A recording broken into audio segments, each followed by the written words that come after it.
ఓం నమో వెంకటేశాయ. పురంజన నివారణ వరాంతర నివాసన గోవింద గోవింద. ఆనందహేతుమవిగీతరవేణ బోధ్యం త్రైకాలికం స్థిరచరాంతరిహావభాసం వైకారికైరకృత విక్రియమేకమేనం స్వాంతే తథా బహిరపీక్ష అథో కదాను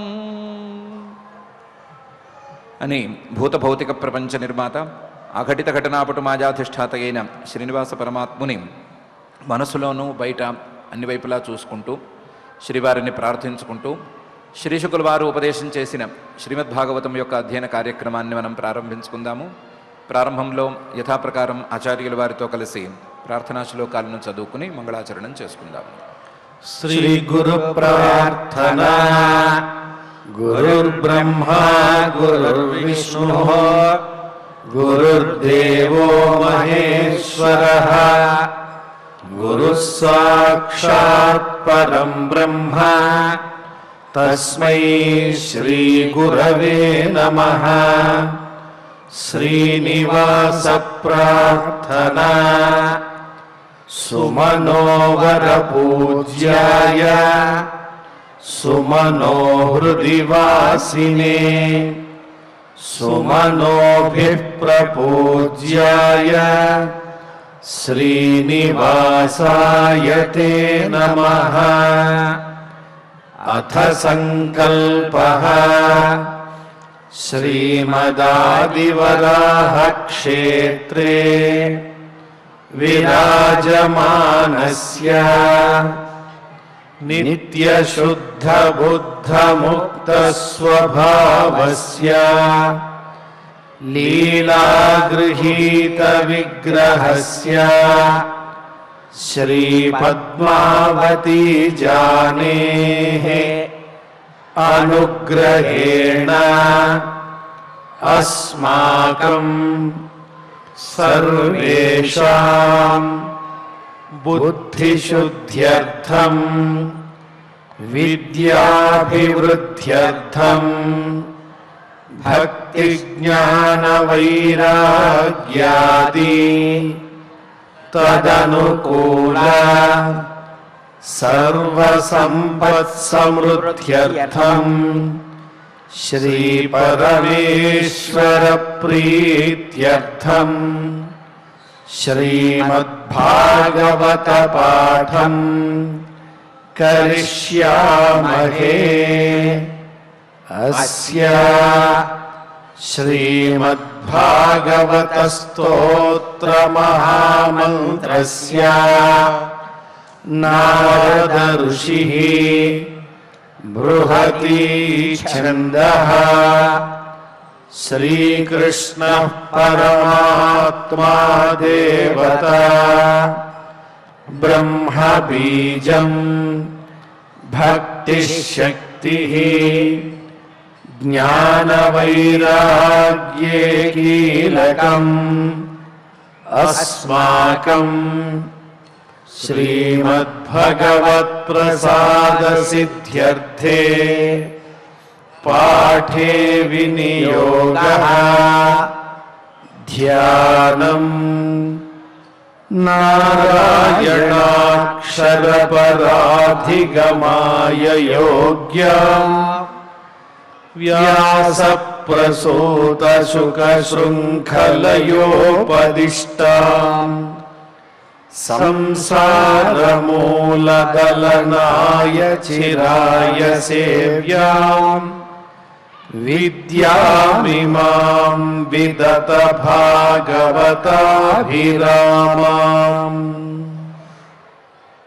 శ్రీ గురుభ్యో నమః.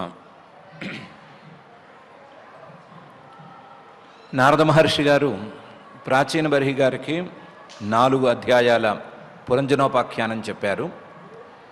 చెప్పి 4వ అధ్యాయం చివరిలో జీవుడు పరమాత్మే ఈ మొత్తం కథలో ఉన్నవాళ్ళు, అది తప్ప వేరే ఏమీ లేదు అనే విషయాన్ని స్పష్టం చేశారు. చెప్తే అలా స్పష్టంగా చెప్పిన తర్వాత కూడా ప్రాచీన బర్హి గారు అలా కాదు, నాకు పూర్తిగా స్పష్టంగా అర్థం కాలేదు, నువ్వు చెప్పిన కథ కథగానే ఉంటుంది తప్ప అందులో విశేషాలు నాకు సరిగ్గా అర్థం కాలేదు, అందువల్ల నాకు సరిగ్గా చెప్పవలసింది అని మళ్ళీ అడిగారు. అడిగితే దానికి నారద మహర్షి గారు తాను చెప్పిన ఉపాఖ్యానంలోని ప్రధాన పదాలు, ప్రధాన ఘట్టాలు వీటిని వివరించటానికి మళ్ళీ పూనుకున్నారు.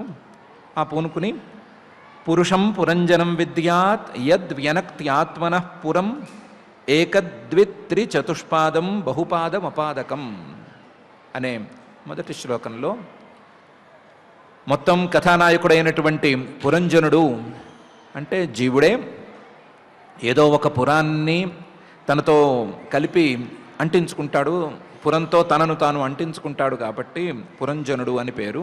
ఇంకొక అర్థం కూడా ఉంటుంది. ఈ పురంజనుడు అనేవాడు రకరకాల శరీరాల్లో, రకరకాల నగరాల్లాంటి శరీరాల్లో తిరుగుతూ ఉంటాడు, అందుకని పురంజనుడు అని పేరు పెట్టాము. యో విజ్ఞాతాహృతస్తస్య పురుషస్య సఖేశ్వర యన్న విజ్ఞాయతే పుంభి నామభిర్వా క్రియాగుణై అని అతని స్నేహితుడు అవిజ్ఞాత అనే పేరుతో ఉన్నవాడు అని చెప్పాము కదా. ఆయన పరమాత్మే. ఎందుకంటే ఆయనకి ఏ పేరు లేదు, ఏ క్రియ లేదు, ఏ గుణము లేదు. పేరుతోనూ క్రియలతోనూ గుణాలతోనూ ఆ పరమాత్మనెవరు తెలుసుకోలేరు.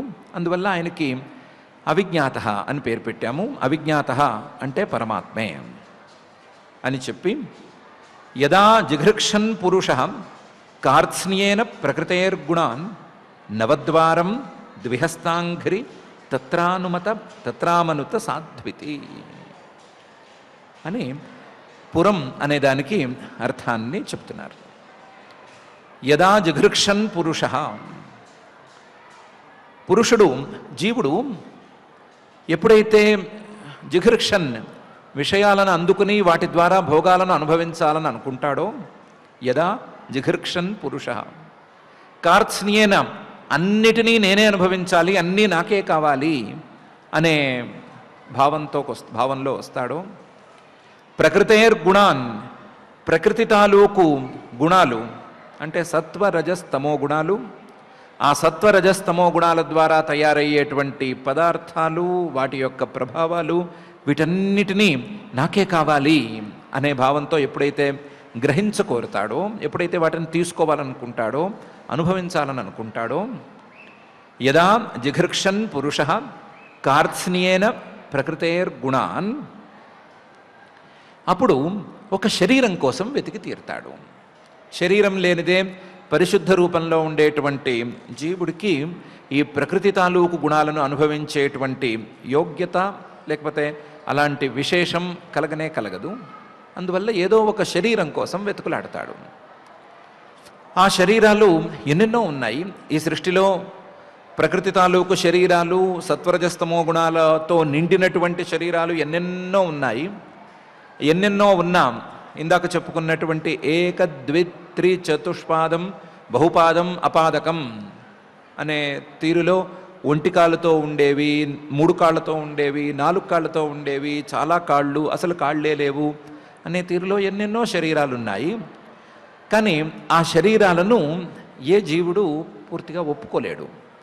ఆ శరీరాలలోకి వెళ్ళక తప్పకపోతే వెళ్ళటమే తప్ప వాటిని ఆప్షన్ ఇస్తే గనక తీసుకోడు. ఆప్షన్ చూపిస్తే దేన్ని తీసుకుంటాడు అంటే నవద్వారం 9 చిల్లులు, ఆ చిల్లులలో ఆయా ఇంద్రియాలు ఉండేటట్లుగా, ద్విహస్తాంఘ్రి 2 చేతులు 2 కాళ్ళు ఉండేటట్లుగా గనక శరీరం ఉంటే ఆ శరీరాన్ని తాను అనుకున్నటువంటి భోగాలను అనుభవించటానికి తత్ర ఆ భోగాలకి అమనుత సాధ్వితి, ఇది బాగుంది అని అనుకుంటాడు, దీన్నే కావాలని అనుకుంటాడు. ఏ జీవుడైనా తాను మనిషి కావాలని కోరుకుంటాడే తప్ప మనిషి కంటే తక్కువగా అవ్వాలని అనుకోడు. మనిషి శరీరంలో ఉండేటువంటి సౌకర్యాలను అందరూ అంగీకరించుకుంటారు. శరీరాలన్నిటిలోకి మనిషి శరీరం చాలా మంచి శరీరం అని అందరూ అనుకుంటారు. అనుకుని తత్ర అమనుత సాధ్వితి, మంచి శరీరం అనుకుని తన భోగాలకు తగ్గట్లుగా ఈ శరీరాన్ని ఎంచుకుంటాడు. ఈ శరీరాన్నే పురం అని వ్యవహరించాము.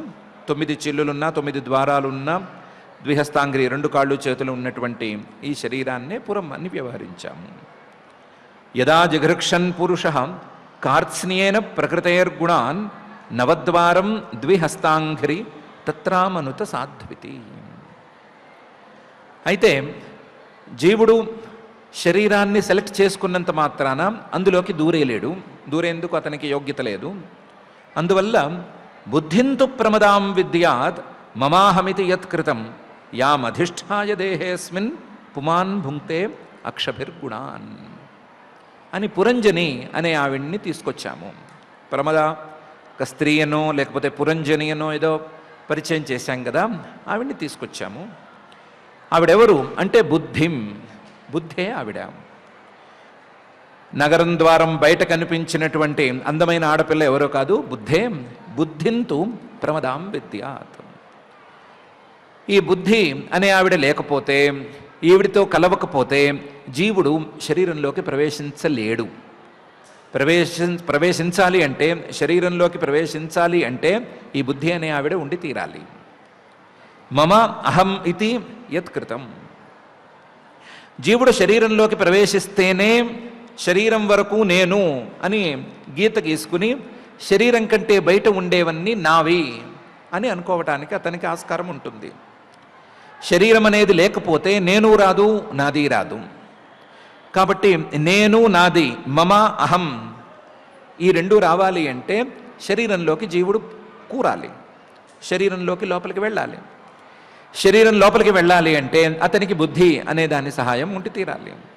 కాబట్టి మమ అహం ఇతి ఈ రెండు భావాలు బుద్ధికృతాలు. బుద్ధితో జీవుడు కలిసి శరీరంలోకి ప్రవేశిస్తే నేను, నాది అనే భావాలు వస్తున్నాయి. కాబట్టి ఇవన్నీ బుద్ధి యొక్క అధీనంలో ఉండే భావాలు, బుద్ధి ద్వారా సమకూరిన భావాలు. బుద్ధింతు ప్రమదాం విద్యాత్ మమాహమితి యత్కృతం.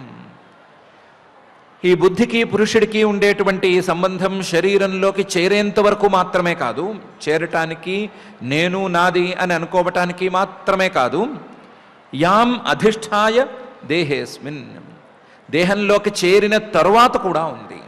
దేహంలోకి బుద్ధితో కలిసి చేరిన తర్వాత, అందులోకి పూర్తిగా కూరుకుపోయిన తర్వాత అధిష్ఠాయ ఆవిడితో కలిసి లేదా ఆ బుద్ధితో కలిసి అస్మిన్ దేహే ఈ శరీరంలో పుమాన్ భుంక్తే జీవుడు అనుభవిస్తూ ఉంటాడు. ఏమనుభవిస్తాడు? వేటితో అనుభవిస్తాడు? గుణాన్ భుంక్తే ప్రకృతి తాలూకు గుణాలను, వాటి యొక్క ప్రభావాలను అనుభవిస్తాడు. అక్షభి ఆ శరీరంలో ఉండే బుద్ధి యొక్క అధీనంలో ఉండేటువంటి ఇంద్రియాలతో అనుభవిస్తాడు.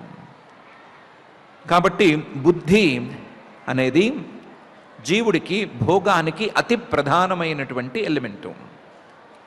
ఆ బుద్ధిని ఒక స్త్రీగా, నగరం ద్వారం బయట కనిపించినటువంటి స్త్రీగా చెప్పాము, అంతేను.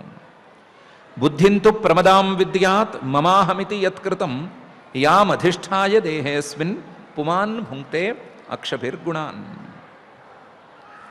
ఆ బుద్ధి చుట్టూ చాలామంది పరివారం ఉన్నారు అని చెప్పాము. అందులో 10 మందికి నాయకుడు ఒక ఆయన, ఈ 10 మందికి 100 మంది భార్యలు చొప్పునున్నారు అని చెప్పాం కదా. అవన్నీ సఖాయ ఇంద్రియగణా జ్ఞానం కర్మచ యత్కృతం సఖ్యస్తద్వృత్తయ ప్రాణ పంచవృత్తిర్యథోరగ అని వాటిని కూడా పరిచయం చేస్తున్నారు. సఖాయ నగరం ద్వారం బయట కనిపించినటువంటి పురంజని యొక్క స్నేహితులు సఖాయ ఇంద్రియగణా, ఇంద్రియ సమూహాలు, 5 జ్ఞానేంద్రియాలు, 5 కర్మేంద్రియాలు. ఇవి కేవలం బుద్ధికే కాదు, ఇప్పుడు బుద్ధితో కలిసిపోయాడు కాబట్టి జీవుడికి కూడా సఖాయ, ఆయనకు కూడా ఉపచారం చేసేటువంటి వాళ్ళే వీళ్ళు. సఖాయ ఇంద్రియగణా, వీళ్ళు జ్ఞానం కర్మచ, లేదా ఇవి జ్ఞానం కానీ కర్మ కానీ ఏదైనా ఒక జ్ఞానాన్ని కానీ ఏదైనా ఒక క్రియని కానీ పుట్టిస్తూ ఉంటాయి. యత్కృతం, ఈ ఇంద్రియాల ద్వారానే జ్ఞానము, క్రియ ఈ రెండిట్లో ఏదో ఒకటి సాధ్యపడుతుంది. ఆ స్నేహితులకి, పురంజని తాలూకు స్నేహితులకి భార్యలు ఉన్నారని కదా చెప్పింది. అవి సఖ్య తద్వృత్తయ, వాటి భార్యలు లేదా ఆ స్నేహితుల ప్రియురాళ్ళు అంటే వేరే ఎవరో కారు. వీటి యొక్క మార్పులు, దాన్ని వృత్తయ అని పిలుస్తారు. అదేమో వృత్తి శబ్దమేమో స్త్రీలింగంలో ఉంది కాబట్టి సఖ్య అని స్త్రీలింగంలో ప్రయోగించాము అంతేను. ఇంద్రియాల యొక్క పరిణామాలు, ఇంద్రియాల ద్వారా వచ్చేటువంటి మార్పులు, ఇంద్రియాలు చేసేటువంటి పనులు, వీటిని ఇంద్రియాల భార్యలు లేదా ఇంద్రియాల ప్రియురాళ్ళు అని పిలిచాము అంతేను. సఖ్య తద్వృత్తయ. ఆ పురంజని చుట్టూ 5 పడగల పాము ఒకటి తిరుగుతోంది అని చెప్పారు కదా, అదేం లేదు, ప్రాణమే. 5 పడగల పాము అని ఎందుకు చెప్పారు అంటే పంచవృత్తి. ప్రాణం ఈ శరీరంలోకి చేరిన తర్వాత 5గా విభజించబడి 5 పనులు చేస్తుంది, 5 రకాల పనులు చేస్తుంది. ప్రాణము, అపానము, వ్యానము, ఉదానము, సమానము అని ఆ భేదాలకు పేర్లు. 5 రకాల పనులు చేస్తుంది. లోపలికి వెళుతుంది, బయటకు వస్తుంది, మొత్తం శరీరం మొత్తాన్ని వ్యాపించి ఉంటుంది, లేదా శరీరంలో తినే భాగాలన్నిటినీ కూడా, తినే ఆహారాన్నంతటి కూడా శరీరంలోని భాగాలకి సమంగా పంపిస్తుంది. అలాగే శరీరాన్ని విడిచిపెట్టి బయటికి వెళ్ళటానికి సహకరిస్తుంది అని రకరకాల క్రియలు ఉన్నాయి. ఆ క్రియలను బట్టి దానికి ఆయా పేర్లు వచ్చాయి. ఆ క్రియలను పేర్లను దృష్టిలో పెట్టుకుని 5 పడగలున్న ఒకే పాము, 5 పనులు చేసే ఒకే ప్రాణము అనే అర్థంలో పెట్టాము. పంచప్రాణ పంచవృత్తి, 5 రకాలుగా పనిచేసేటువంటి ప్రాణమే ఉరగ. యథా ఉరగ,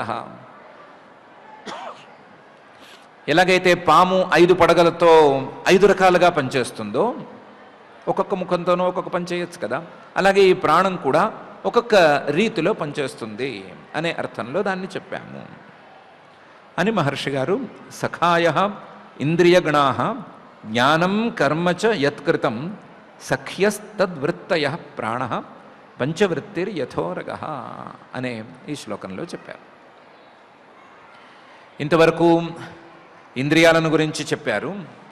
ఆ ఇంద్రియాలలో కల్లా కొంచెం బలవంతుడు ఒక ఆయన ఉన్నాడు, 11 మహాభటాహ అని చెప్పాం కదా. ఆ బలవంతుడు 11 11వ వాడు ఎవడో కాదు, బృహద్బలం మనోవిద్యాత్ ఉభయేంద్రియ నాయకం పంచాలా పంచ విషయా యన్మధ్యే నవఖంపురం అని చెప్తున్నారు. బృహద్బలం అన్నిటికంటే బలంగా కనిపించింది అని చెప్పాం కదా, లేదా అన్నిటికంటే ఒకడు బలంగా కనిపించాడు, ఈ 10 మందికి నాయకుడిలా ఉన్నాడు అనుకున్నారు కదా, అది ఎవరో కాదు, మనోవిద్యాత్, మనస్సే అది. మనస్సుకు ఈ బృహద్బలం అనే పేరు ఎందుకు వచ్చింది అంటే ఉభయేంద్రియ నాయకం. మనస్సు జ్ఞానేంద్రియాలకు అలాగే కర్మేంద్రియాలకు 2 రకాల ఇంద్రియాలకు నాయకుడిగా పనిచేస్తుంది.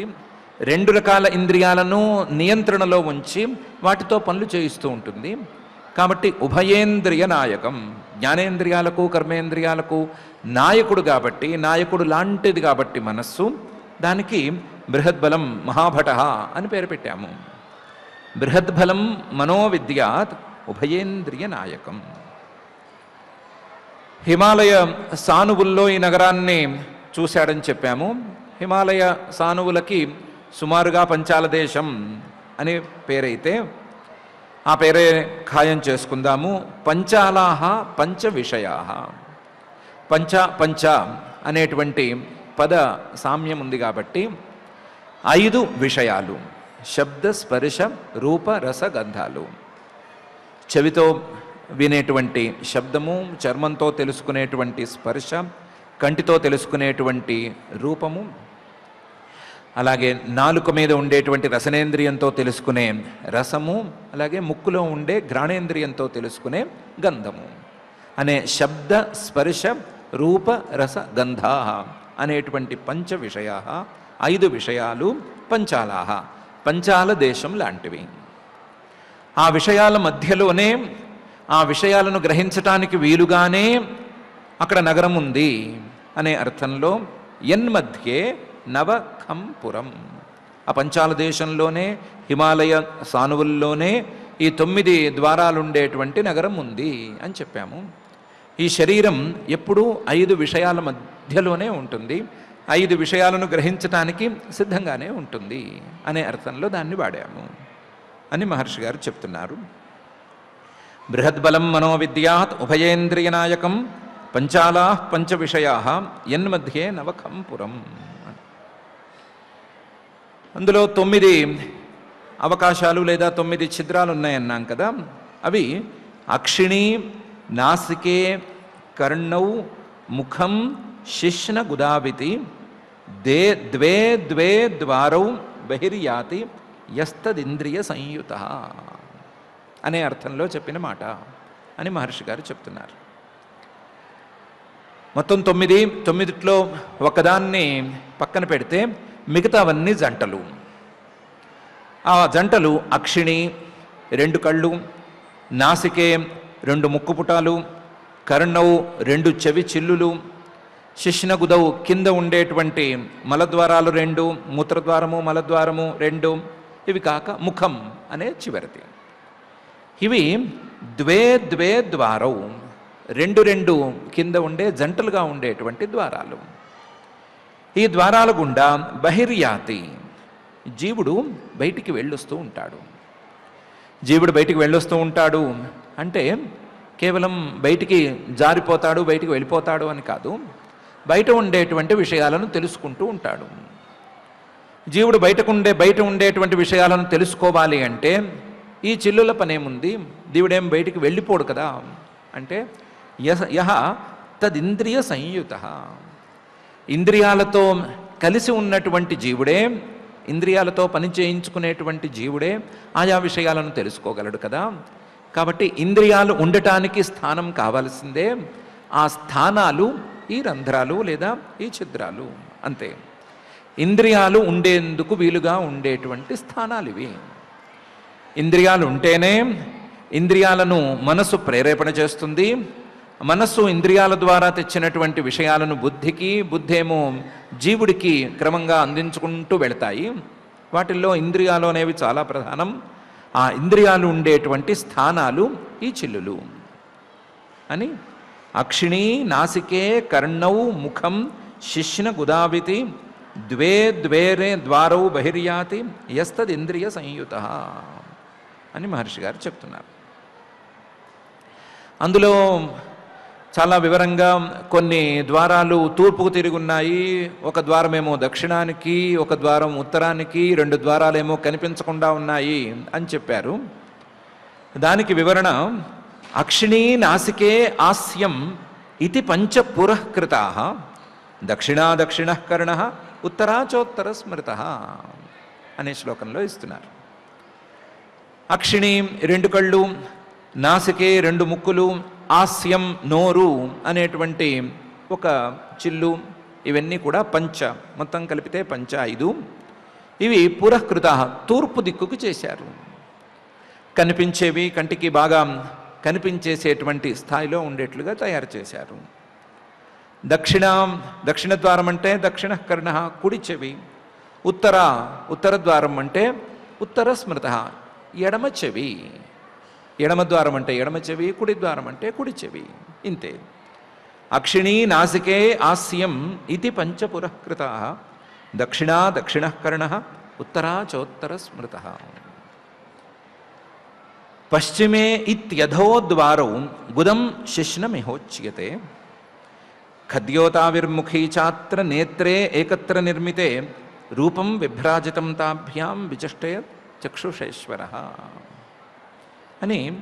పశ్చిమే అంటే కనిపించకుండా ఉన్నవి, వెనకున్నవి అని ఏ విధంగా అర్థం తీసుకున్నాం.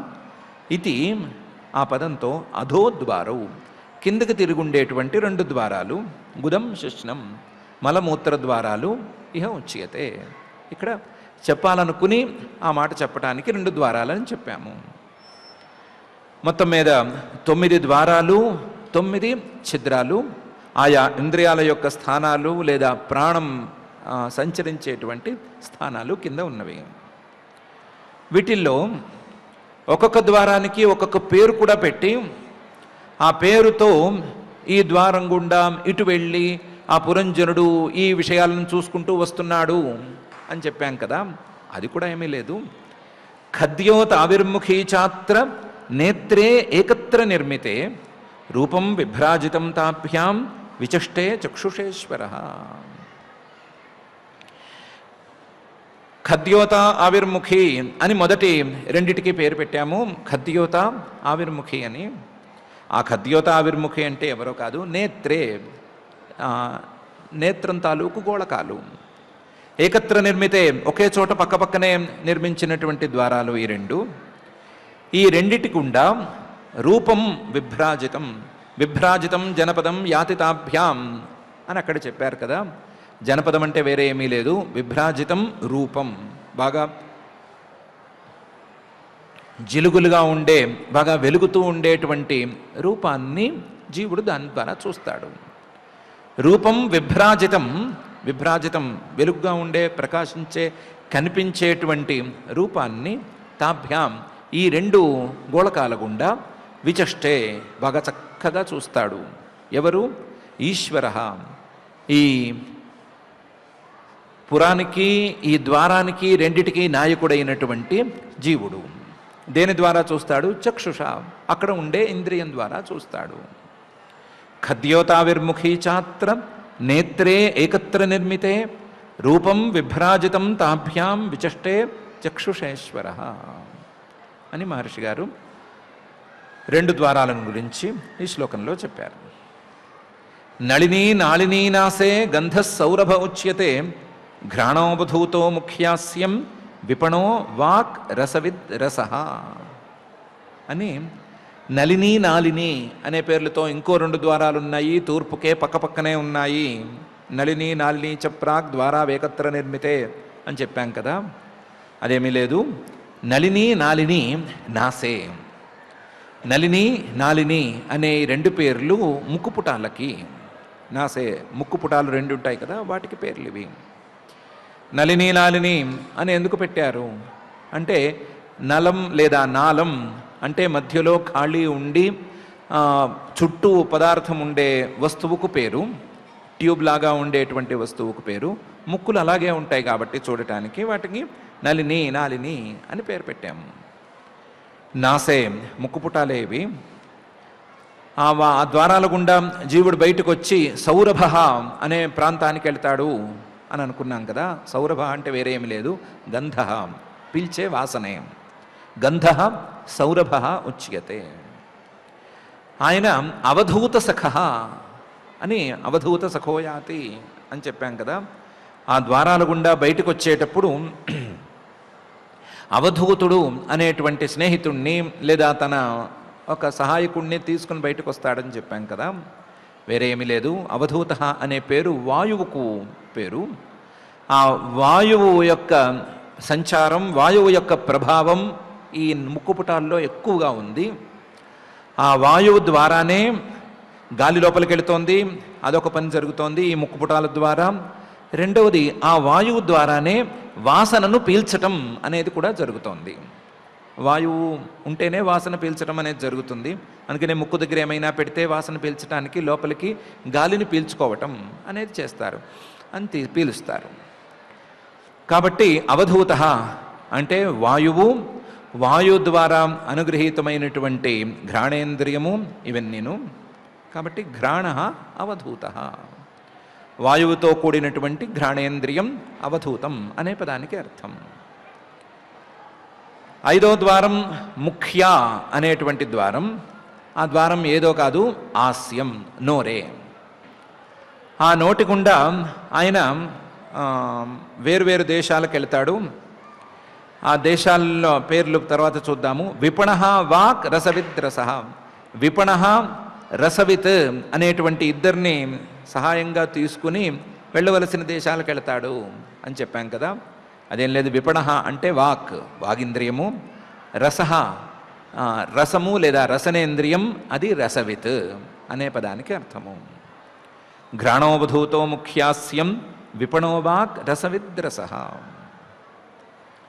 ఈయన ఈ ద్వారాల గుండా ఆపణము, బహూదనము అనే రెండు దేశాలకు వెళ్తాడని చెప్పాం కదా.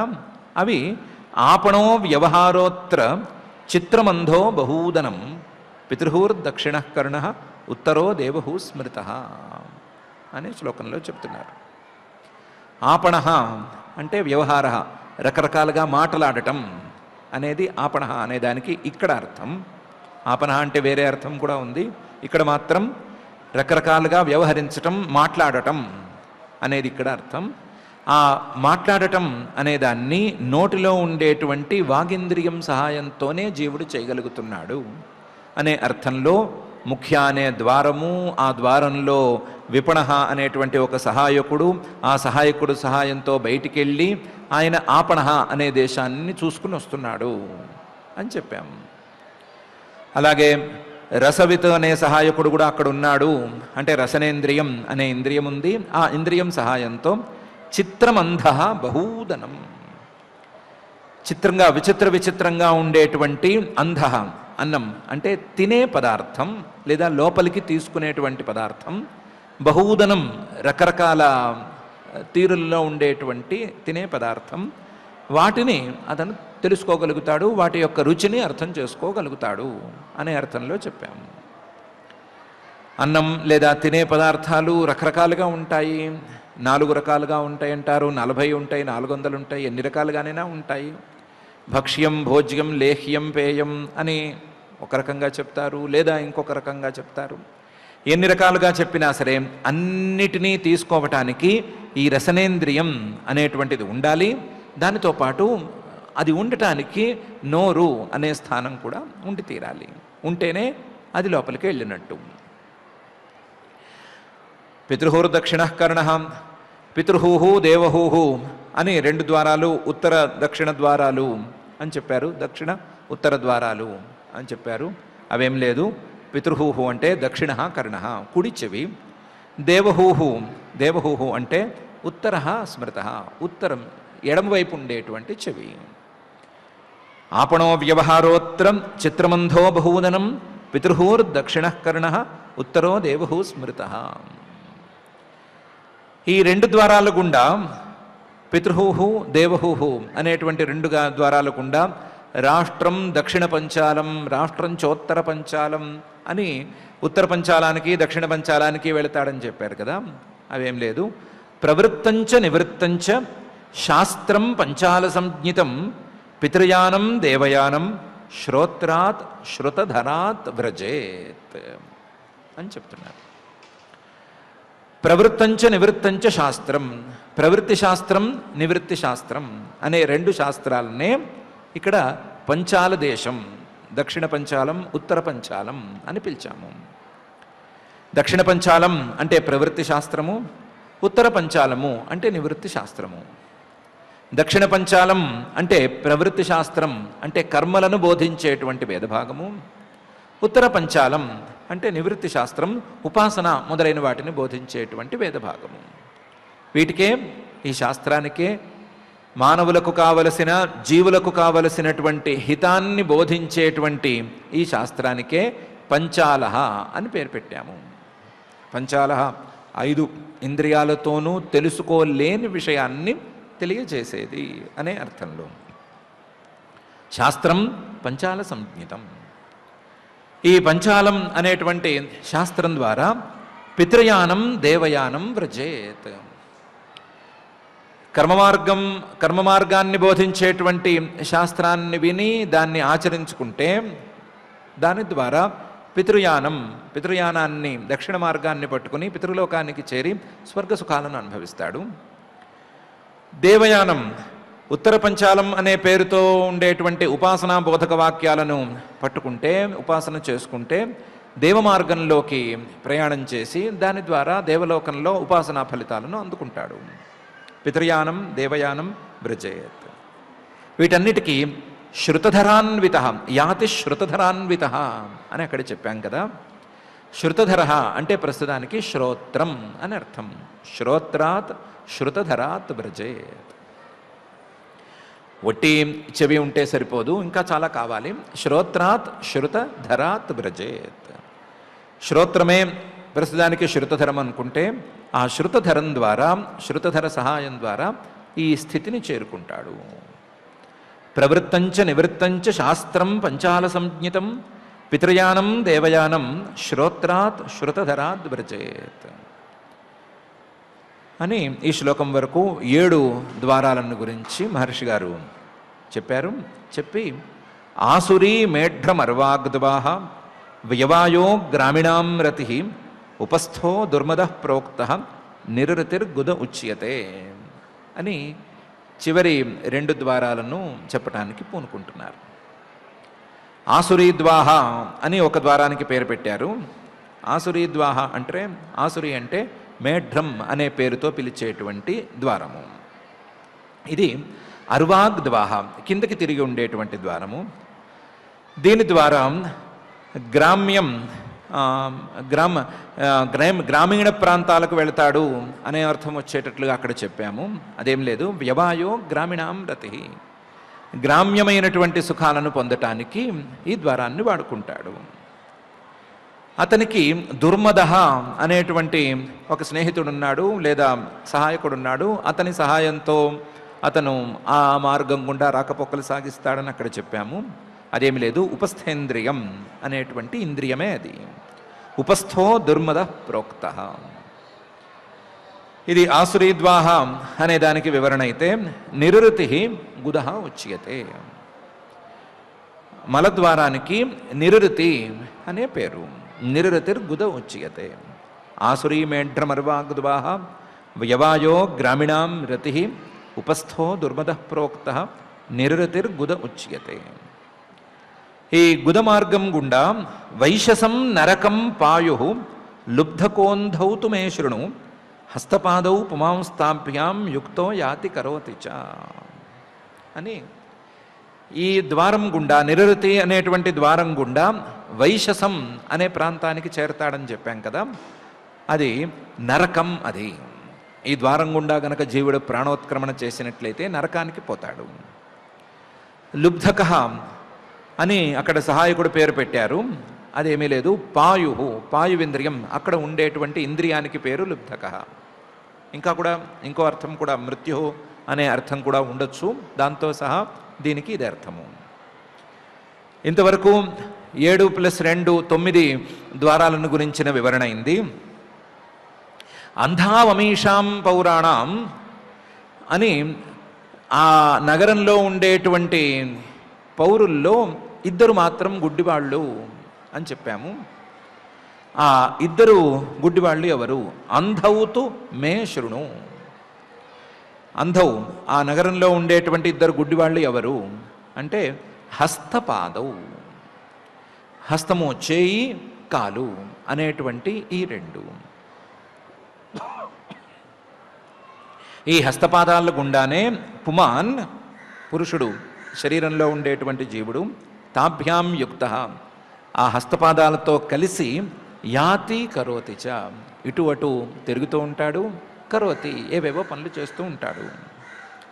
వైశసం నరకం పాయుర్లుబ్ధకోంధౌతు మే శృణు హస్తపాదౌ పుమాంస్తాభ్యాం యుక్తో యాతి కరోతి చ అని ఇంతవరకు నగరము, నగరంలో ఉండేటువంటి ద్వారాలు, ఆ ద్వారానికి ఉండేటువంటి విశేషాలు, పేర్లు, వీటన్నిటి గురించి చెప్పి స యదాంతర్గత అని మొదలుపెట్టి చెప్పాం కదా. ఒకప్పుడు అంతఃపురంలో కూర్చుని విషూచీన సమన్విత, విషూచీన అనే సహాయకుడితో కూడి ఏవో హర్షం మోహం ప్రసాదంచ లభతే అని చెప్పాం కదా. అది అంతఃపురంచ హృదయం విషూచిర్మన ఉచ్యతే తత్ర మోహం ప్రసాదం వా హర్షం ప్రాప్నోతి తద్గుణై అని దానికి వివరణ ఇస్తున్నారు. అంతఃపురం అంటే హృదయం, హృదయమే అంతఃపురము. ఆ అంతఃపురంలో ఉండేటువంటి సహాయకుడు విషూచి లేదా విషూచీన అంటే ఎవరు అంటే మనః ఉచ్యతే, మనస్సుకే పేరు. అంతఃపురంచ హృదయం విషూచిర్మన ఉచ్యతే. అంతఃపురంలో, హృదయంలో మనస్సుతో గనక కలిసి ఉన్నాడు అంటే తత్ర, ఆ స్థానంలో మోహం ప్రసాదం వా హర్షం వా ప్రాప్నోతి. మోహం కానీ, ప్రసన్నతను కానీ, హర్షాన్ని కానీ ఆయన పొందుతాడు. దేనివల్ల పొందుతాడు? తద్గుణై, బుద్ధి తాలూకు లేదా హృదయం తాలూకు లేదా శరీరం తాలూకు లేదా శరీరానికి మూల ప్రకృతి అయినటువంటి ప్రకృతి తాలూకు గుణాల ద్వారా. ఆ ప్రకృతి తాలూకు గుణాలు ఒకవేళ గనక తమోగుణమైతే మోహం అనే దాన్ని ఫలంగా పొందుతాడు, సత్వగుణమైతే ప్రసాదం ప్రసన్నతను పొందుతాడు, రజోగుణమైతే హర్షం తాత్కాలికమైన సుఖాన్ని పొందుతాడు. అంతఃపురంచ హృదయం విషూచిర్ మన ఉచ్యతే తత్ర మోహం ప్రసాదం వా హర్షం ప్రాప్నోతి తద్గుణై అని అతను హృదయంలో లేదా అంతఃపురంలో కూర్చుని అనుభవించేటువంటి భోగాలను గురించి ప్రస్తావన చేశారు. యథా యథా విక్రియతే గుణాక్తో వికరోతి వా తథా తథోపద్రష్టాత్మా తద్వృత్తిరనుకార్యతే అని ఇంతవరకు చెప్పిన దాని సారాన్ని సంగ్రహంగా చెప్పారు.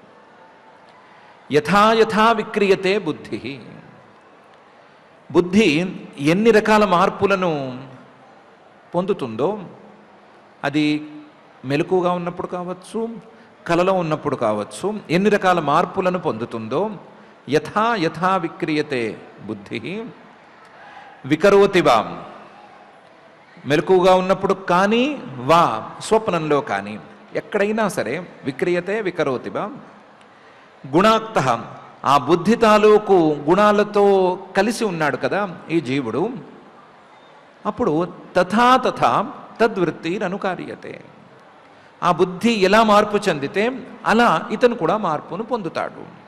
తద్వృత్తి అనుకార్యతే, బలాత్కారంతోనే. ఇతను సహజంగా మారే మనిషి కాదు, ఎప్పటికీ మార్పు లేనివాడే, కానీ మార్పు ఉన్నట్లుగా కాసేపు ఉంటాడు. మార్పు ఉన్నట్లుగా ఉంటాడని చెప్పుకోవడం ఎందుకు, మార్పు ఇతను కూడా ఉందని ఒప్పేసుకోవచ్చు కదా అంటే అలా కుదరదు. ఉపద్రష్ట ఆత్మ, ఈ జీవుడు ఈ ఆత్మ ఉపద్రష్ట, ఈ బుద్ధికి సమీపంలో ఉండి బుద్ధిలో జరిగేవన్నిటినీ సాక్షిగా చూడటం అంటే చేస్తాడేమో కానీ బుద్ధిలో జరిగే మార్పులన్నిటినీ తనలో తెచ్చుకోవటం అనేది ఇతనికి జరగనే జరగదు. అయం ఉపద్రష్ట సాక్షి ఆత్మ అని మహర్షి గారు చెప్తున్నారు.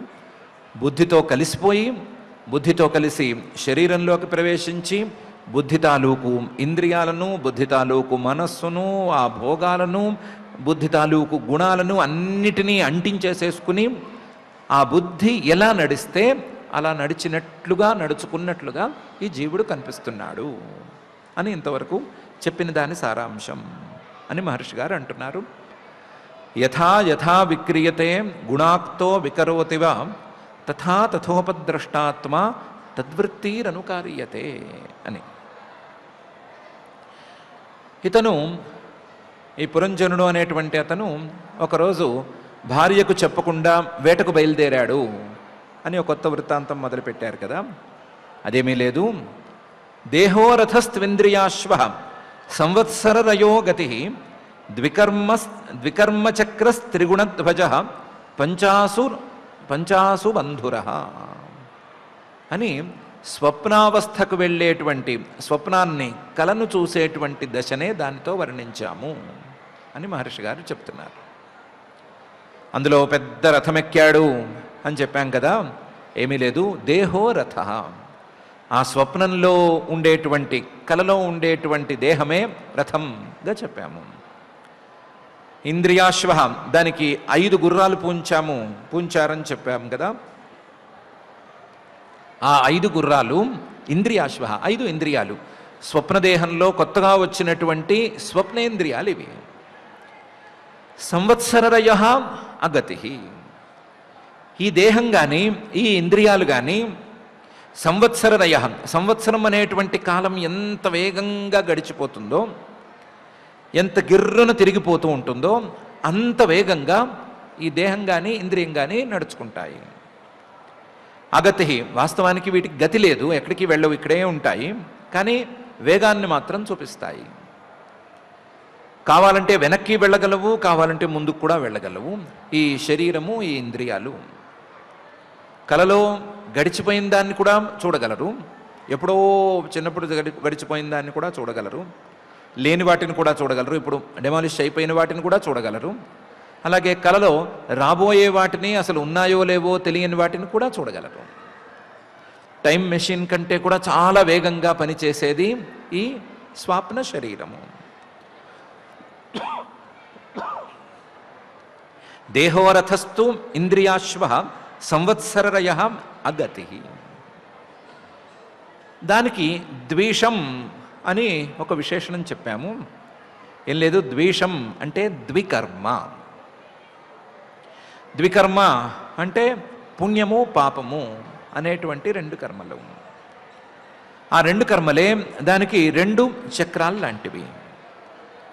అలాగే త్రిగుణధ్వజ, త్రివేణు అని అక్కడ చెప్పాము.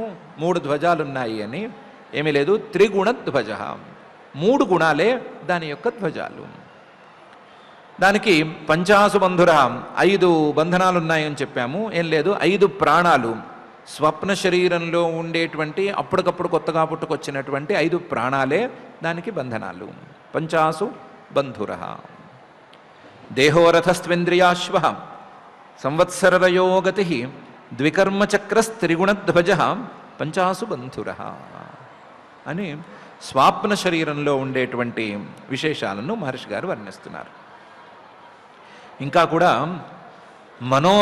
మనోరశ్మి బుద్ధిసూత హృన్నీడో ద్వంద్వకూబర పంచేంద్రియార్థ ప్రక్షేప సప్తధాతువరూథక అని ఆ స్వాప్న శరీరాన్నే వర్ణిస్తున్నారు.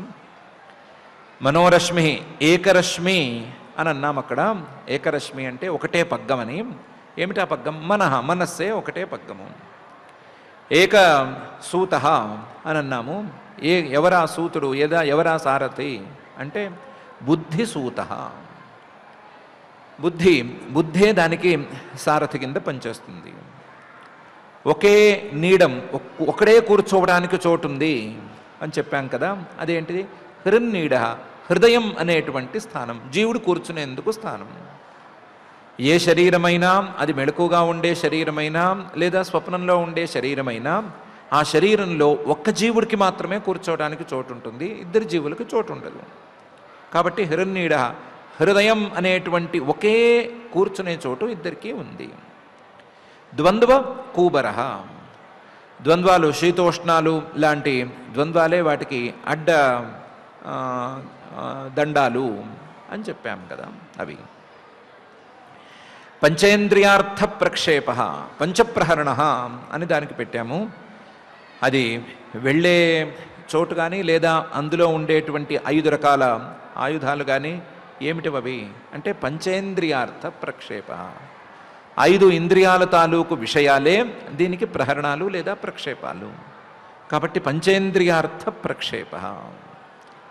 సప్తధాతు వరూథక, 7 రకాల రక్షణ ఏర్పాట్లు ఆ రథానికి ఉన్నాయి అని చెప్పాము. 7 రక్షణ గోడలు కావు, 7 ధాతువులు. శరీరంలో ఉండేటువంటి త్వక్, చర్మ, మాంస, రుధిర, మేధోమజ్జాస్నాయవ, అస్థిని అనేటువంటివి 7 ధాతువులు. శరీరానికి ఉండే ధాతువులు అవే వాటికి రక్షణ గోడలుగా ఉండేటువంటి ధాతువులు. మనోరశ్మిర్బుద్ధిసూత హృన్నీడో ద్వంద్వకూబర పంచేంద్రియార్థ ప్రక్షేప సప్తధాతు వరూథక అని ఆ స్వాప్న శరీరాన్ని వర్ణించడానికి ఇవన్నీ చూపించాము అని మహర్షి గారు చెప్తున్నారు. ఆకూతిర్విక్రమో బాహ్యో మృగతృష్ణాం ప్రధావతి ఏకాదశేంద్రియ చమూహు పంచసూనా వినోదకృత్ అని ఆ స్వప్న శరీరాన్ని ఎందుకింత గట్టిగా వర్ణించారు అనే విషయాన్ని మహర్షి గారు చెప్తున్నారు. జీవుడు స్వప్నాన్ని చూస్తాడు అని చెప్తే సరిపోయేదానికి ఒక రథం కింద ఆ జీవుడి శరీరాన్ని చెప్పి ఆ రథాన్ని బాగా వర్ణించి హైమోపస్కర అని చెప్పి హైమోపస్కరమారుహ్య అని చెప్పి అక్కడికి వెళ్ళాడు ఇక్కడికి వెళ్ళాడు అని చెప్పడం, ఇంత వివరంగా ఎందుకు చెప్పటం అంటే ఆకూతిర్విక్రమో బాహ్య మృగతృష్ణాం ప్రధావతి. ఎవరికైనా సరే, ఏ జీవుడికైనా సరే తాను బయటికి అడుగులు వేస్తుంటే ఆ బయటికి వేసేటువంటి అడుగులు ఏదో ఒక ప్రయోజనం కోసం తాను వేసే అడుగులు అనేటువంటి భ్రమ ఉంటుంది. ఆకూతి విక్రమో బాహ్య, బయటకు వేసేటువంటి అడుగులు తను ప్రయోజనం కోసం వేసే అడుగులు అనే అభిప్రాయం ఉంటుంది. కానీ బయటకు వేసేటువంటి అడుగులు కూడా ప్రయోజనం కోసం వేసే అడుగులే అని నిర్ణయం ఏమీ లేదు. దాన్ని చాలా ఆలోచించి నిర్ణయించుకోవాలి. కానీ కలలో వరకు అయితే అందరూ ఒప్పుకునేది కలలో వేసేటువంటి అడుగులు నిజమైన అడుగులేమీ కావు, ఏదో ఒక ప్రయోజనం కోసం వేసే అడుగులైతే కావు అని అందరూ ఒప్పుకునేవి. మృగతృష్ణాం ప్రధావతి, కలలో వేసేటువంటి ప్రతి అడుగు ఎండమావి వెంట పరుగులు పెట్టినట్లే ఉంటుంది. మృగతృష్ణాం ప్రధావతి. కలలో తిన్నట్లు కల వచ్చినంత మాత్రాన కడుపు నిండాలని నియమమే లేదు, కడుపు నిండదు కూడాను. కలలో దాహం తీర్చుకున్నంత మాత్రాన దాహం వేయకూడదు అనేమీ లేదు, దాహం వేస్తుంది. కలలో మహారాజు అయిపోయినంత మాత్రాన బిచ్చగాడు మహారాజే మారిపోడు. కలలో అన్నీ ఎండమావుల కింద ఉంటాయి, వాటి వెనకాల పరుగులు పెడుతున్నట్లుంటాయే తప్ప నిజాలు కావు అని అందరికీ తెలుసు. మృగతృష్టాం ప్రధావతి. ఈ మృగతృష్టాం ప్రధావతి దగ్గర కలలో కూడా 11 ఇంద్రియాలు ఉన్నాయి. ఏకాదశ ఇంద్రియ చమూహు. కలలోనూ 5 ఇంద్రియాలు, 5 జ్ఞానేంద్రియాలు ఉన్నాయి, 5 కర్మేంద్రియాలు ఉన్నాయి. ఏకాదశ ఇంద్రియ చమూహు. కలలో కూడా పంచసూనా వినోదకృత్. మనం వేటాడటం మనం చూపించాం కదా, అలా వేటాడటం లాంటి వినోదాలు ఎన్నో ఉన్నాయి. రకరకాల హింసలు ఉన్నాయి. ఆ మృగాన్ని కొట్టాను, ఈ మృగాన్ని కొట్టాను అని వేటాడటాలు లాంటివి కూడా ఉన్నాయి. పంచసూనా వినోదకృత్, వినోదం ఉంది, దానివల్ల ఎంటర్టైన్మెంట్ ఉంది, సంతోషం ఉంది, అన్నీ ఉన్నాయి. కానీ ఏవి నిజం కావు. ఎందుకంటే ఈ కళ అనేది కేవలం మృగతృష్ణాం ప్రధావతి, ఎండమావి లాంటిదే, నిజమైతే కాదు. ఆ కళలో ఎన్ని జంతువుల్ని వేటాడినా సరే కళ్ళు తెరిచి చూస్తే ఒక్క జంతువు కూడా కనిపించదు. కావలసినట్లు సాక్ష్యానికి ఏమీ మిగలదు, ఎవరికీ ఏమీ చెప్పలేడు. కాబట్టి కలలో ఉన్నవన్నీ కళ్ళలే అయితే ఆ కలలో ఎలా ఉన్నాడో ఇలలో కూడా అలాగే ఉంటున్నాడు జీవుడు. ఇక్కడ కూడా ఏకాదశ ఇంద్రియ చమూహం, 11 ఇంద్రియాలతో కలిసి ఉన్నాడు. ఇక్కడ కూడా పంచసూనా వినోదకృతం, రకరకాలుగా హింసిస్తున్నాడు. తాను రోజు తినటానికి వెజిటేరియన్ అయినా సరే ఎన్నో రకాల హింసల్ని చేస్తున్నాడు. బియ్యాన్ని తొక్కు తీసేటప్పుడు కొన్ని జీవుల్ని హింస పెడుతున్నాడు, ఉడకబెట్టేటప్పుడు, కోసేటప్పుడు, ఇలా రకరకాల సందర్భాల్లో పంచసూనలను చేసి కనీసం అన్నం తినాలన్నా సరే ఎన్నో జీవుల్ని హింసిస్తున్నాడు, వినోదిస్తున్నాడు, అన్నాన్ని తిని ఆనందిస్తున్నాడు. ఇలా తాను ఏం పనులు చేసినా సరే, ఏ అడుగులు వేసినా సరే అందులో ఏదో ఒక సూన, హింస అనేది ఉంటూ ఉన్నా సరే, వాటితో వినోదాన్ని అనుభవిస్తున్నా సరే, వాస్తవంగా ఆలోచన చేసినప్పుడు, పరీక్షించి చూసుకున్నప్పుడు ఎండమావుల వెంట పడుతున్నట్లుగా ఉన్నాడే తప్ప ఇతను నిజంగా సుఖాన్ని అనుభవించటం లేదు. కలలో అన్నం తింటే కడుపు నిండట్లేదన్నారు కదా, ఇళ్ళలో తింటే మాత్రం కడుపు నిండిపోయిందా?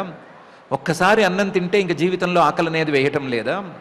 కొన్ని గంటల తర్వాత అరిగి మళ్ళీ ఆకలేస్తోంది కదా. కాబట్టి కలలో తిండి ఎలాంటిదో సుమారుగా అంతకంటే కొంచెం నయంగా ఉండేలాంటిదే కదా మెలకుగా ఉన్నప్పుడు తిండి. కలలో ఉండేటువంటి సుఖాలు ఎంతటివో మెలకుగా ఉండేటువంటి సుఖాలు కూడా సుమారుగా అంతటివే, కానీ అంతకుమించి గొప్పవైతే ఏమి కావు కదా. కలలో ఉండేటువంటి సుఖాలు శాశ్వతాలు కావు అనుకుంటే, ఆ క్షణానికి మాత్రమే ఉంటాయి అని అనుకుంటే, ఇప్పుడున్నటువంటి సుఖాలు కూడా అశాశ్వతంగా ఆ క్షణానికి మాత్రమే ఉండటం లేదా? కాబట్టి కలను దృష్టాంతంగా చూపించి, కలలో ఎలాగైతే ఎండమావుల వెంట పడి పోతున్నాడో జీవుడు, అలాగే వాస్తవ జీవితంలో మెలకుగా ఉన్నప్పుడు కూడా ఎండమావుల్లాంటి సుఖాల వెంట పడి తిరుగుతున్నాడు అని చెప్పటానికి ఇంతను విస్తృతంగా కలను వర్ణించాము అని మహర్షి గారు చెప్తున్నారు. ఆకూతిరు విక్రమో బాహ్యో మృగదృష్టాం ప్రధావతి ఏకాదశేంద్రియ చమూహు పంచసూనా వినోదకృత్ అని. ఇంకో కోణంలో చూసుకుంటే ఎండమావి అని దేన్ని అంటాము అంటే, దూరంగా నీళ్ళలా కనిపిస్తుంది, నీళ్లు తాగటానికి వీలుగా ఉంది, దాహం తీరుతుంది, ఒకసారి దూకితే వేడి తగ్గుతుంది, స్నానం చేయొచ్చు అని రకరకాల ఆశలను రేగొడుతుంది. ఆశలు రేగి దాని వెంట వెళితే ఎప్పటికీ దూరంగానే కనిపిస్తుంది. ఎంత దూరంలో మొదటి అడుగు వేసినప్పుడు కనిపించిందో అంతే దూరంలో 100వ అడుగు వేసిన తర్వాత కూడా కనిపిస్తుంది. సుఖవద్ దూరతో దృశ్యం తత్కాలే దుఃఖమేవ తత్ మృగతృష్ణేత్యతః ప్రాహు భోగం వైషయికం సుఖం. ఈ విషయాల ద్వారా వచ్చేటువంటి సుఖం కూడా సరిగ్గా ఇలాంటిదే. దూరం నుంచి చూస్తే సుఖంలా కనిపిస్తుంది. సుఖవద్ దృశ్యతే దూరత. కానీ అడుగులు వేసిన కొద్దీ ఈ అడుగులు వేయటం అనేటువంటి దుఃఖం మిగులుతూనే ఉంటుంది. ఆ సుఖం దూరంగా కనిపిస్తూనే ఉంటుంది. ఆ సుఖమైనా కనిపిస్తుంది, అలాంటి మరొక సుఖమైనా కనిపిస్తుంది, అంతకంటే గొప్పదైనా కనిపిస్తుంది, కనిపిస్తూనే ఉంటుంది. ఇంకా టార్గెట్ రీచ్ అవ్వాలి అన్నట్లే ఉంటుంది. తత్కాలే దుఃఖమేవ తత్. అడుగులు వేసిన కొద్దీ వచ్చే కష్టం మిగులుతూనే ఉంది, అది జమ పడుతూనే ఉంటుంది. అందువల్ల ఈ సుఖానికి మృగతృష్ణ అని పేరు పెట్టాము. మృగతృష్ణేత్యతః ప్రాహు భోగం వైషయికం సుఖం. విషయాల ద్వారా వచ్చేటువంటి ఏ సుఖమైనా సరే అది కలలో కావచ్చు, మెలకుగా ఉన్నప్పుడైనా కావచ్చు, సరిగ్గా ఇలాంటిదే. ఇలాంటి సుఖం కోసమే జీవుడు 2 దశల్లోనూ 2 అవస్థల్లోనూ నానావస్థలు పడుతున్నాడు అని చెప్పటానికి ఈ పురంజన మహారాజు గారి వేటకు బయలుదేరటం అనే వృత్తాంతాన్ని ప్రత్యేకించి వర్ణించాము అని మహర్షి గారు ఈ శ్లోకంలో చెప్తున్నారు. ఆకూతిర్ విక్రమోబాహ్యో మృగతృష్టాం ప్రధావతి ఏకాదశేంద్రియ చమూహు పంచసూనా వినోదకృత్ అని. ఇదేం తర్వాత కాలకన్యోపాఖ్యానంలో ఉండే ప్రధాన పదాలను కూడా మహర్షి గారు చెప్తున్నారు. సంవత్సరశ్చండవేగ కాలో ఏనోపలక్షిత తస్యాహానీహ గంధర్వా గంధర్వ్యో రాత్రయ స్మృతా హరంత్యాయు పరిక్రాంత్యా షష్ట్యుత్తర శతత్రయం అని ప్రారంభించి, చండవేగ అని ఒక గంధర్వాధిపతి ఉన్నాడు అని చెప్పాం కదా. ఆయన సంవత్సరుడు, సంవత్సరం అని కాల ఏన ఉపలక్షిత.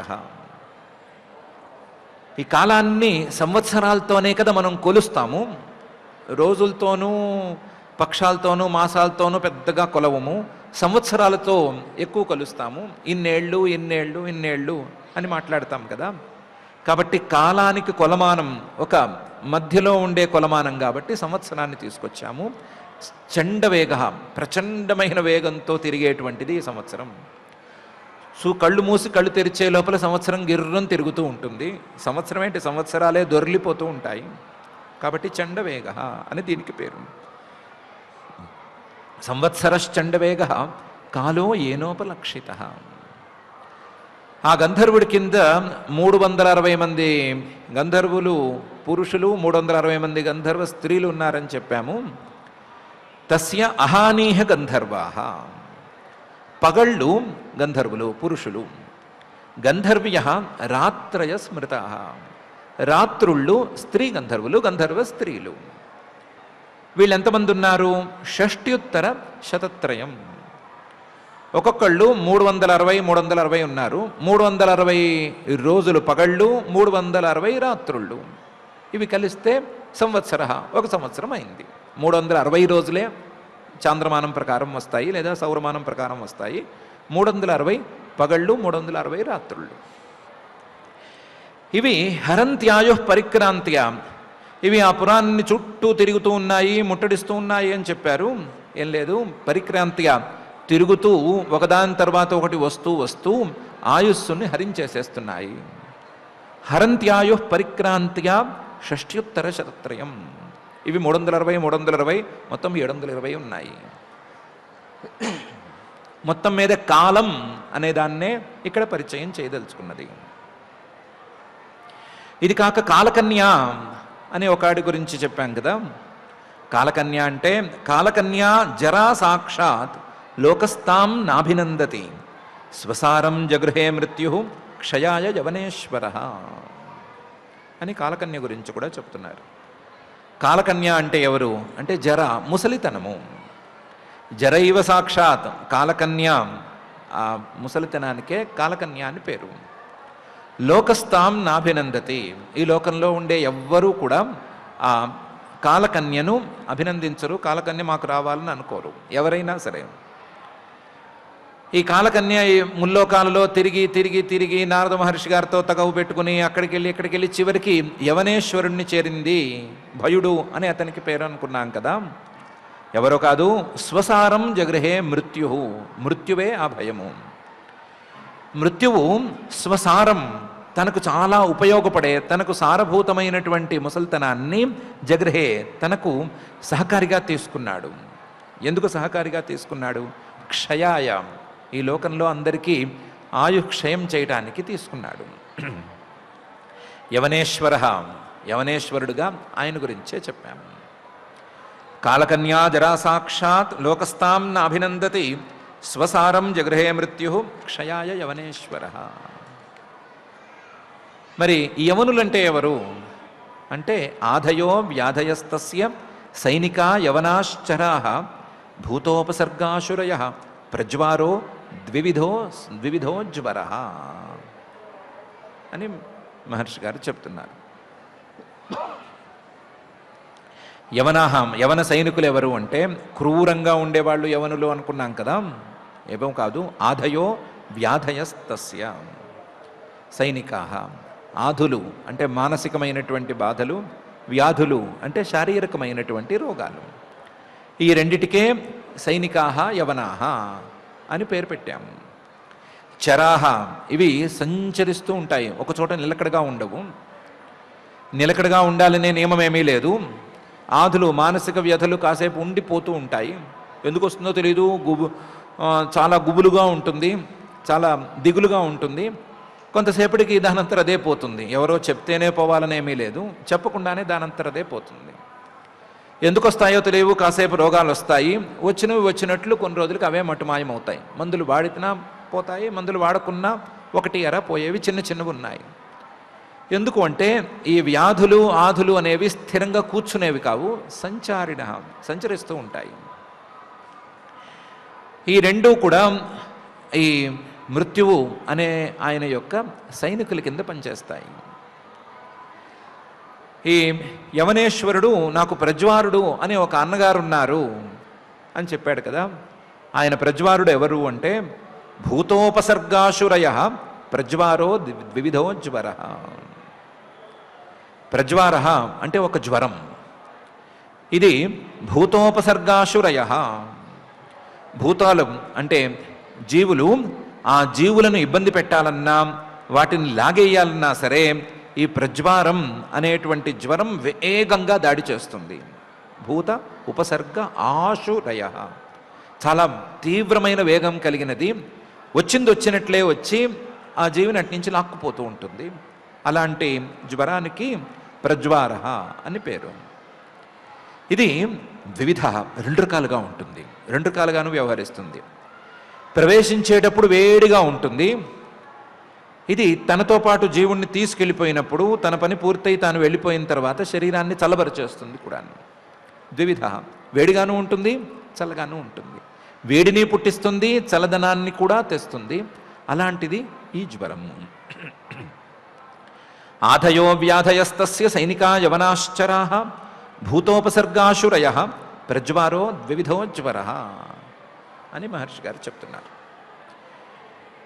మొత్తం మీద ఇవన్నీ చెప్పడం ఎందుకు అంటే ఏవం బహువిధైర్దుఃఖైః దైవభూత ఆత్మ సంభవైః క్లిశ్యమాన శతం వర్షం దేహే దేహీ తమోవృతః అని చెప్పటానికి అని మహర్షి గారు అంటున్నారు.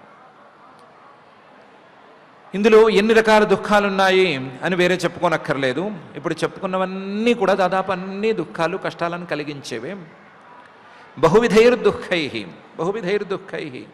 ఎన్ని రకాల దుఃఖాలు? దైవాన్ని అంటే మనకు తెలియని కారణాన్ని బట్టి వచ్చేటువంటి దుఃఖాలు, భూతాలు మన చుట్టూ ఉండేటువంటి పంచభూతాలు వాటి ద్వారా వచ్చేటువంటి దుఃఖాలు, ఆత్మ వాటితో సంబంధం లేకుండా మన మనసుల్లోనే వచ్చేటువంటి మానసికమైనటువంటి దుఃఖాలు. దైవ భూత ఆత్మ సంభవై. ఈ కారణాలతో వచ్చేటువంటి కష్టాలను ఈ జీవుడు అనవసరంగా అనుభవిస్తూనే ఉన్నాడు. క్లిశ్యమాన, శ్రమ పడుతూనే, శతం వర్షం, 100 ఏళ్ల పాటు ఈ శరీరంలోనే తిష్ట వేసుకుని ఉంటున్నాడు. కుదిరితే ఇంకో 10, కుదిరితే ఇంకో 20 అని పైకి వెళదామని అనుకుంటున్నాడు. శతం వర్షం దేహే దేహి, ఈ దేహంలోనే ఈ దేహిగానే ఉండాలి అని అనుకుంటున్నాడు. ఇంతకంటే మంచి శరీరాన్ని నీకు ఇస్తామని ఆఫర్ చేసినా సరే ఉన్న దేహాన్ని వదిలిపెట్టాలని ఎవరు అనుకోవట్లేదు. ఎందుకు? ఈ శరీరం మీద అంత ప్రేమను పెంచుకున్నాడు. శరీరం మీద అంత ప్రేమను పెంచుకున్నాడు కదా, ఈ శరీరంలో చాలా అనుభవించేశాడా?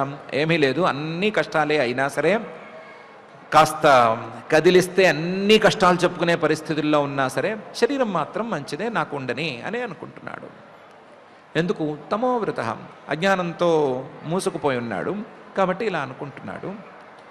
ఇలా అజ్ఞానంతో కళ్ళు మూసుకు ఉండేటువంటి జీవుడి కళ్ళు తెరిపించడానికి ఈ కథ, ఇంత వ్యవహారము, ఇందులో ఈ వేట, ఈ కాలకన్య, మళ్ళీ కాలకన్య, ఈ ఉపాఖ్యానాలన్నీ చెప్పాము అని మహర్షి గారు ఏవం బహువిధైర్దుఃఖై దైవభూతాత్మ సంభవై క్లిశ్యమాన శతం వర్షం దేహే దేహీ తమోవృత అనే ఈ శ్లోకంలో చెప్తున్నారు.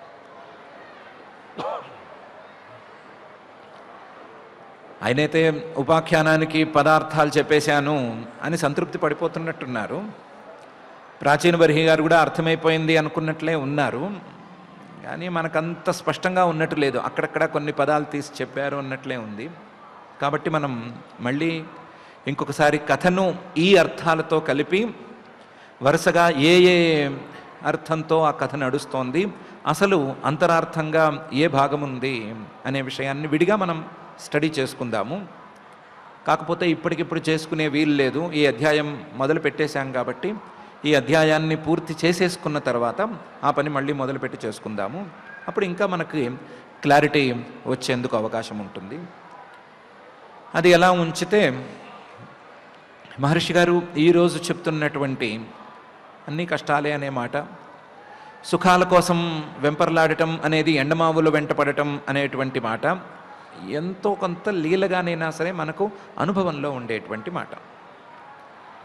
మనం ఏ సుఖాన్ని అనుభవిస్తున్నా సరే అది ఎండమావుల్లాగా మనకు కష్టాన్ని మిగులుస్తోంది. ఒకవేళ సుఖమంటూ దక్కితే లేశంగా ఎంతో కొంత మిగులుతోందే తప్ప, సరిగ్గా ఆలోచించి చూస్తే ప్రతి పని మనని కష్టాన్ని ఎక్కువ తెచ్చిపెడుతోంది, సుఖాన్ని తక్కువ తెచ్చిపెడుతోంది అనేది మనం తోసి వేయలేము. అలాగే కష్టాలు ఎక్కువ ఉన్నాయి అనే విషయం ఎవరిని అడిగినా చెప్తున్నారు. చిన్నపిల్లాడిని అడిగితే వాడి కష్టాలు వాడు చెప్పుకుంటున్నాడు, మధ్య వయసు వాళ్ళు మధ్య వయసు కష్టాలు చెప్పుకుంటున్నారు, పై వాళ్ళని అడిగితే వినేవాడికి ఓపిక ఉండాలే తప్ప ఎన్నైనా చెప్తారు, ఎన్నైనా అందరూ కష్టాలు చెప్పుకుంటున్నారు. మరి ఇన్ని కష్టాలు ఉన్నాయి కదా, మీ దగ్గర పరిహారం ఏముంది అంటే ఎవరి దగ్గర ఏమీ సమాధానం లేదు.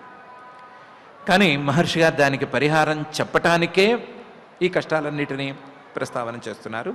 వాటన్నిటి నుంచి శాశ్వతమైనటువంటి విముక్తిని అందించడానికి ఒక దారి చూపిస్తానని అంటున్నారు. కాబట్టి మహర్షి గారు చెప్పే మాట, అలాగే ఇక్కడ ఉన్నటువంటి కథ యొక్క సారం, వీటన్నిటినీ మనం మనసులోకి ఎక్కించుకుని మన కష్టాలు అతని కష్టాలు గనక సమానంగా ఉండే మాట అయితే అతని కష్టాలు తీరినట్లుగా మన కష్టాలు కూడా దీనివల్ల తీరేందుకు అవకాశం ఉంది అని గ్రహించవచ్చు. ఇన్నిసార్లు కష్టాలు కష్టాలని అనుకుంటున్నాం కాబట్టి మన కష్టాలన్నీ తీర్చవలసిందిగా ఆ భూత భౌతిక ప్రపంచ నిర్మాత అఘటిత ఘటనాపటు మాయాధిష్ఠాత అయిన శ్రీనివాస పరమాత్మని భక్తిగా ప్రార్థించవచ్చు. ఆయన చేసినటువంటి ఉపదేశాన్ని మనం జాగ్రత్తగా గమనించవచ్చు. ఇప్పటికైతే శ్రద్ధగా పారాయణ కార్యక్రమాన్ని ప్రారంభించుకుందాం. ఓం నమో వెంకటేశాయ. అనఘాత్మ వినుము జయాత్ముజులను గుణాక్తంబగు మరి బుద్ధి తత్తమర్థి వెలయనియే గతి వికృతి జేయంబడును.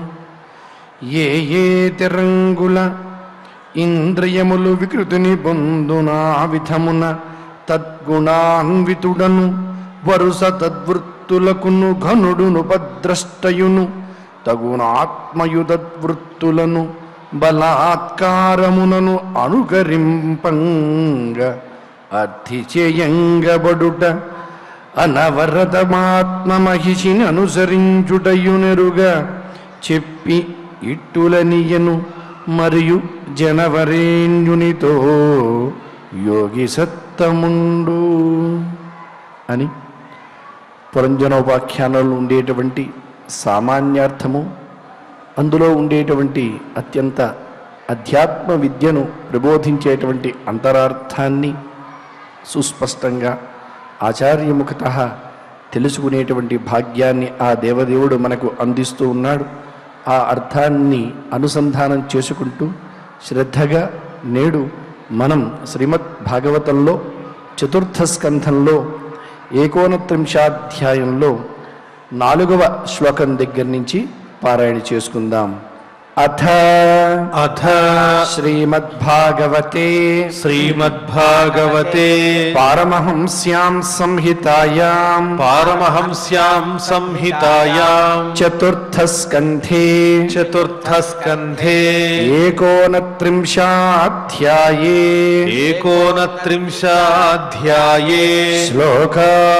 శ్లోకాః యదా జిఘృక్షన్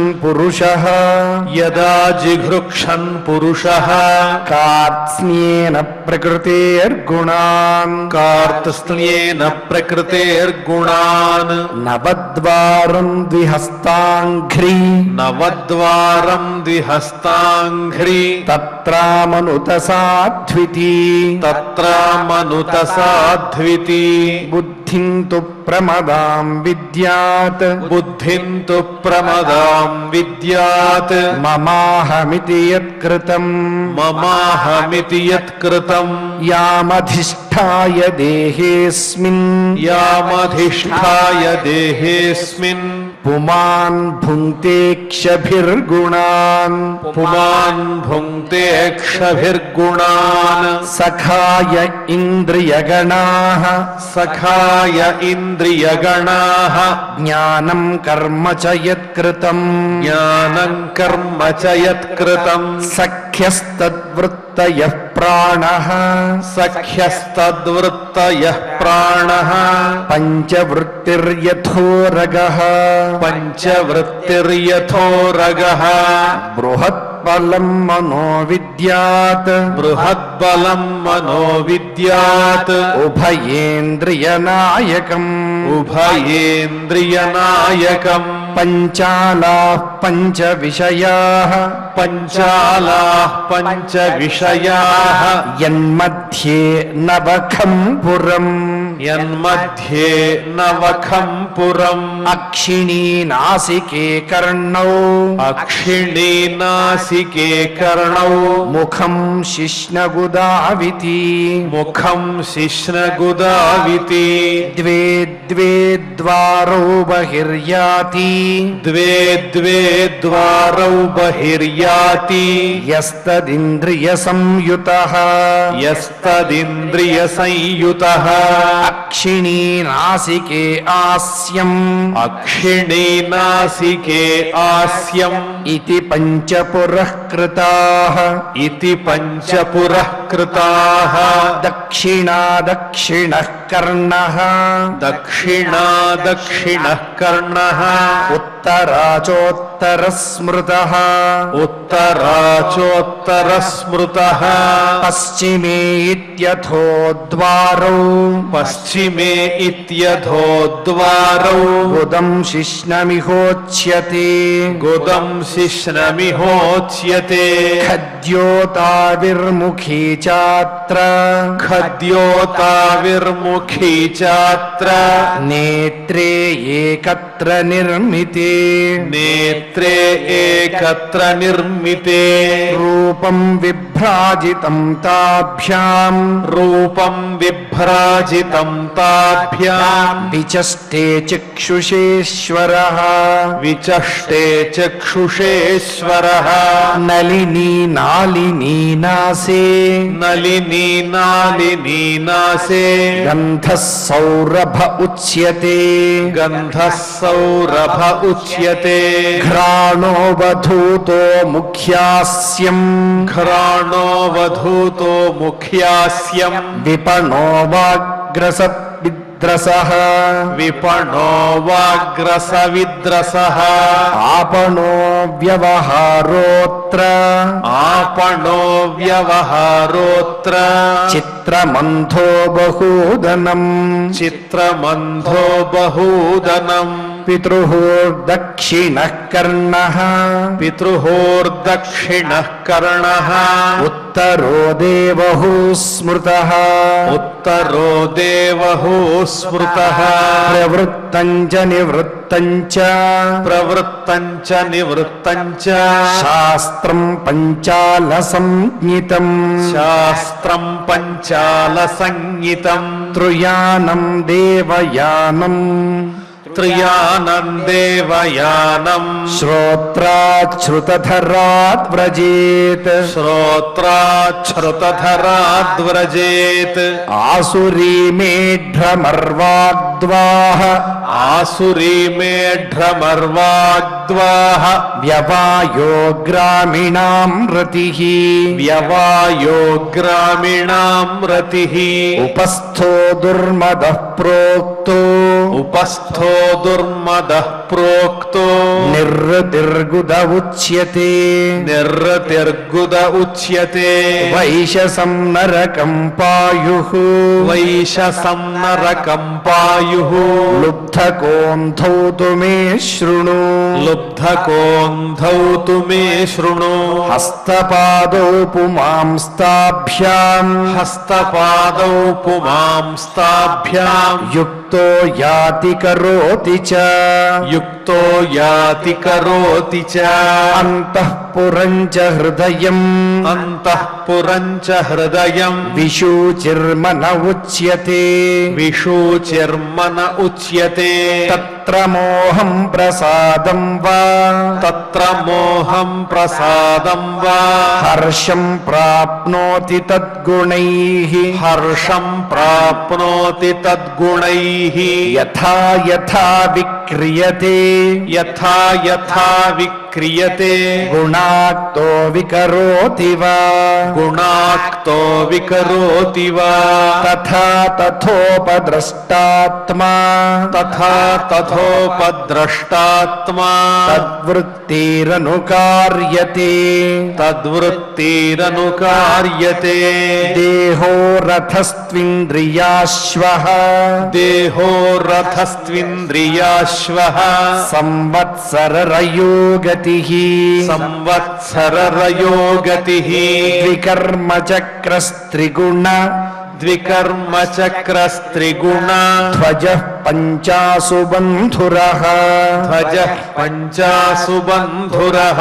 द्विकर्मचक्रस्त्रिगुणध्वजः पञ्चासु बन्धुरः द्विकर्मचक्रस्त्रिगुणध्वजः पञ्चासु बन्धुरः मनोरश्मिर्बुद्धिसूतो मनोरश्मिर्बुद्धिसूतो हृन्नीडो द्वन्द्वकूबरः हृन्नीडो द्वन्द्वकूबरः पञ्चेन्द्रियार्थप्रक्षेपः पञ्चेन्द्रियार्थप्रक्षेपः सप्तधातुवरूथकः सप्तधातुवरूथकः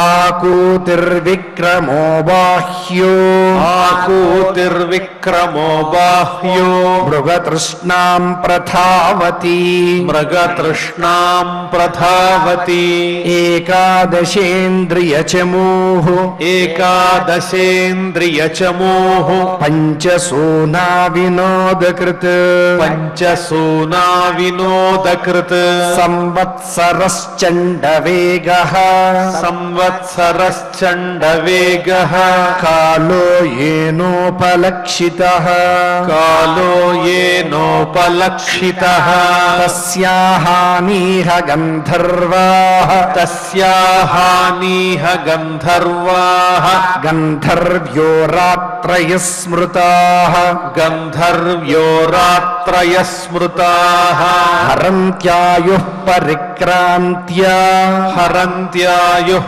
परिक्रान्त्या षष्ट्युत्तरशतत् శతత్రయం షష్ట్యుత్తరశతత్రయం కాలకన్యాజరా సాక్షాత్ కాలకన్యాజరా సాక్షాత్ లోకస్తాం నాభినందతి లోకస్తాం నాభినందతి స్వసారం జగృహే మృత్యుః స్వసారం జగృహే మృత్యుః క్షయాయ యవనేశ్వరః క్షయాయ యవనేశ్వరః ఆధయో వ్యాధయస్తస్య ఆధయో వ్యాధయస్తస్య సైనికా యవనాశ్చరాః సైనికా యవనాశ్చరాః భూతోపసర్గాశురయః భూతోపసర్గాసురయః ప్రజ్వారోద్వివిధోజ్వరః ప్రజ్వారో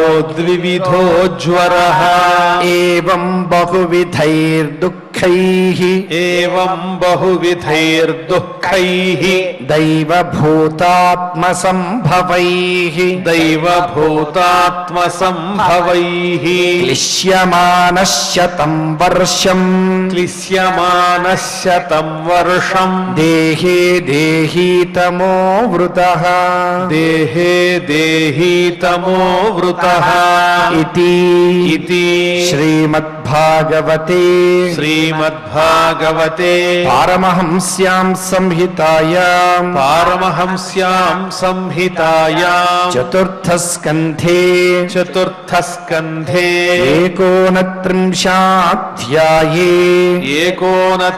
ఏకోనత్రింశాధ్యాయే శ్లోకాః శ్లోకాః. పారాయణ కార్యక్రమాన్ని భక్తి శ్రద్ధలతో పరిపూర్ణం చేసుకున్నాం. ఇప్పుడు అందరం కలిసి క్షమా ప్రార్థనాదులు పలుకుదాం. అథ క్షమా ప్రార్థన యదక్షరపదభ్రష్టం మాత్రాహీనం చ యద్భవేత్ తత్సర్వం క్షమ్యతాం దేవ నారాయణ నమోస్తుతే. అథ భగవత్సమర్పణం కాయేన వాచా మనసేంద్రియైర్వా బుద్ధ్యాత్మనా వా ప్రకృతే స్వభావాత్ కరోమి యద్యత్ సకలం పరస్మై నారాయణాయేతి సమర్పయామి. అథ లోకక్షేమ ప్రార్థనా సర్వే భవంతు సుఖినః సర్వే సంతు నిరామయాః సర్వే భద్రాణి పశ్యంతు మా కశ్చిద్ దుఃఖభాగ్ భవేత్. అథ మంగళం శ్రియః కాంతాయ కళ్యాణ నిధయే నిధయేర్థినాం శ్రీవేంకటనివాసాయ శ్రీనివాసాయ మంగళం.